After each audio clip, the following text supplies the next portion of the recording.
ಮೈಸೂರಿನಲ್ಲಿ ದೋಸ್ತಿಗಳ ರಣಕಹಳೆ. ಪಾದಯಾತ್ರೆ ಸಮಾರೋಪ ಸಮಾರಂಭ ಮೂಲಕ ಪವರ್ ಶೋ.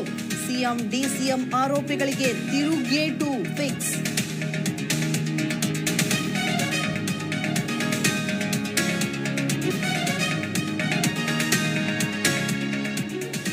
ಬಿಜೆಪಿ ನಾಯಕರ ಷಡ್ಯಂತ್ರಕ್ಕೆ ನಾನು ಜಗ್ಗಲ್ಲ, ಯಾವುದೇ ಕಾನೂನು ಹೋರಾಟಕ್ಕೂ ನಾನು ಸಿದ್ಧ. ಮೈಸೂರಿನಲ್ಲಿ ಸಿಎಂ ಸಿದ್ದರಾಮಯ್ಯ ಸಿಡಿಗುಂಡು.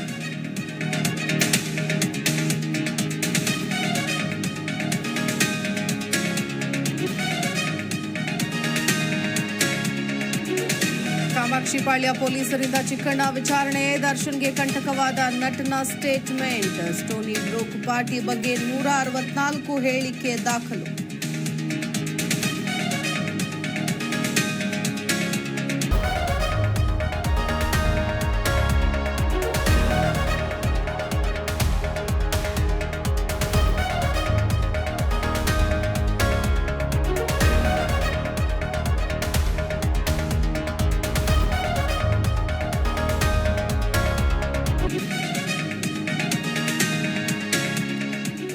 ಗಾಜಾದ ಶಾಲೆ ಮೇಲೆ ಇಸ್ರೇಲ್ ಸೇನೆ ಬಾಂಬ್. ಸಾವಿನ ಸಂಖ್ಯೆ 100ಕ್ಕೆ ಏರಿಕೆ. 12 ಮಂದಿ ಗಂಭೀರ. ಅಲ್ ತಬಿನ್ ಶಾಲೆ ಮೇಲೆ ಇಸ್ರೇಲ್ ಅಟ್ಟಹಾಸ.